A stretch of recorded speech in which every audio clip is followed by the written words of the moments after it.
Buenas, ¿cómo están todos? Espero que se encuentren muy bien. Les doy la bienvenida a un nuevo video de mi canal en el cual vamos a ver la resolución de triángulos oblicuángulos, un tema que quedó pendiente para ustedes, ¿sí? Bueno, nosotros tenemos acá, como podemos ver en la imagen, un triángulo oblicuángulo. Los triángulos oblicuángulos son aquellos, a diferencia del rectángulo, que no tienen un ángulo recto, ¿sí?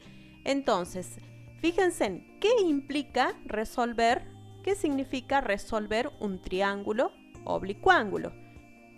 Resolver un triángulo oblicuángulo implica encontrar el valor de sus tres ángulos interiores y el valor de sus lados.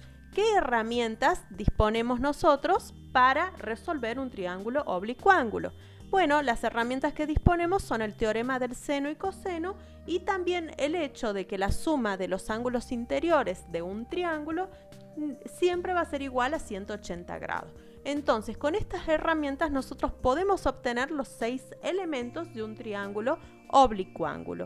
Vamos a repasar qué es lo que dice el teorema del seno. El teorema del seno expresa lo siguiente. Vamos a ver en el dibujo para que ustedes vayan asimilando, ¿sí? Tenemos acá el ángulo alfa, beta, gamma, ¿sí? Tenemos A, B y C. Fíjense en que alfa es opuesto, el ángulo opuesto al lado A, y beta es el ángulo opuesto al lado B. Entonces la igualdad lo que nos dice es lo siguiente, que el seno del ángulo alfa sobre su lado opuesto va a ser igual al seno del ángulo beta sobre su lado opuesto y el seno del ángulo gamma sobre su lado opuesto, ¿sí? Esta igualdad. Yo puedo usar el primer miembro con el segundo, esta igualdad, o puedo usar esta, o puedo usar la igualdad del primero con el tercero, ¿sí? O sea, las tres razones son iguales. Después les voy a explicar cuándo nos conviene usar un teorema u otro. Vamos a ver qué es lo que dice el teorema del coseno. El teorema del coseno nos dice lo siguiente, ¿sí? A al cuadrado, este lado, va a ser igual a la suma de los cuadrados de los otros lados, o sea, de B y C, menos el producto de dichos lados por el coseno del ángulo comprendido entre B y C, o, si lo quieren ver, el coseno del ángulo opuesto al lado que está acá, en este lado de la igualdad, ¿sí? Y obtengo esta relación para cada uno de los lados, voy a obtener esta relación, ¿sí? Entonces, ¿cuándo me conviene utilizar a mí el teorema del seno? Fíjense en las igualdades, ¿sí? Si yo conozco dos lados y el ángulo opuesto a uno de esos dos lados, me conviene utilizar el teorema del seno. O si conozco dos ángulos y el lado opuesto a uno de ellos, también me conviene utilizar el teorema del seno. Entonces, si conozco dos ángulos y el lado opuesto a uno de ellos, utilizo el teorema del seno. O si conozco dos lados y el ángulo opuesto a uno de ellos, utilizo el teorema del seno, ¿sí? ¿Cuándo utilizamos el teorema del coseno? Bueno, si yo conozco dos lados y el ángulo comprendido entre dichos lados, me conviene utilizar el teorema del coseno. Ahora, si yo conozco tres lados, voy y utilizo también el teorema del coseno, ¿sí? Entonces, con esta guía que les puse acá, ustedes se van a dar cuenta de cuál teorema utilizar. Ustedes, chicos, tienen ahí en la cartilla un ejercicio donde se pide resolver un triángulo oblicuángulo, pero lo más normal es que a ustedes se les presente un problema de geometría en donde la resolución del problema implique resolver un triángulo oblicuángulo. Entonces, cuando tienen que resolver un triángulo oblicuángulo, ustedes se van por el teorema del seno o teorema del coseno, dependiendo de cuáles son los datos que se les presenten. Y vamos a ver este ejercicio, ¿sí? Se pide resolver el siguiente triángulo. Tenemos el triángulo oblicuángulo y se nos da por lados.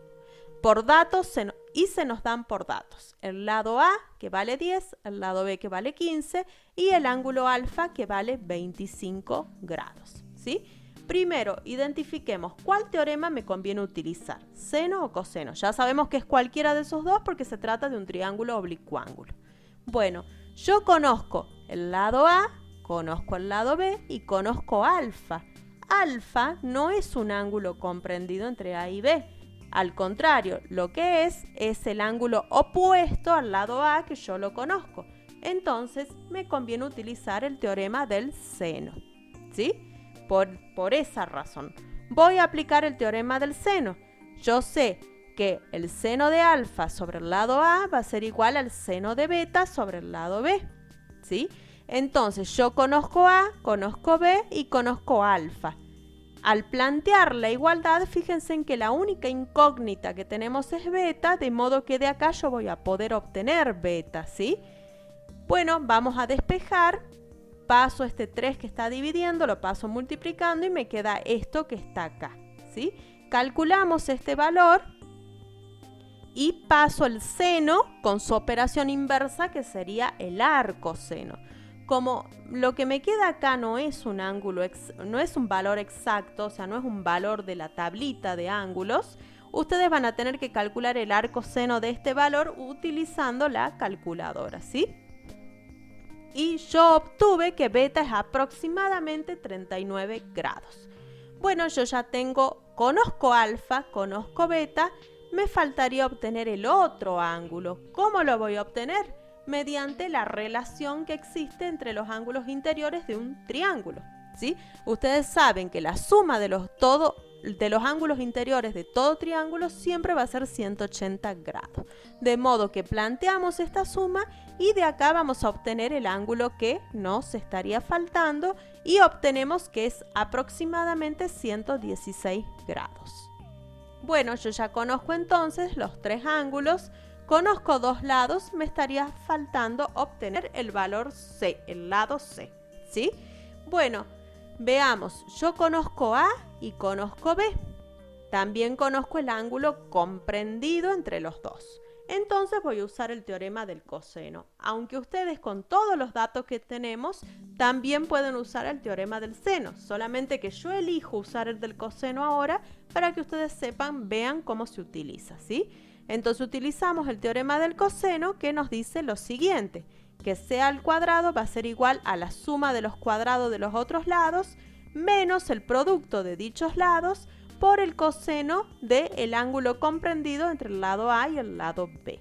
Reemplazamos los valores y obtenemos que C es aproximadamente igual a 20, ¿sí? Bueno, acá faltaría concluir, pero bueno, ustedes ya conocen entonces el lado A, el lado B, el lado C y conocen los tres ángulos interiores del triángulo. De modo que con esto el ejercicio estaría concluido, ya que se les pedía resolver el triángulo oblicuángulo. Damos por finalizado este video, les agradezco muchísimo por su tiempo, hasta pronto.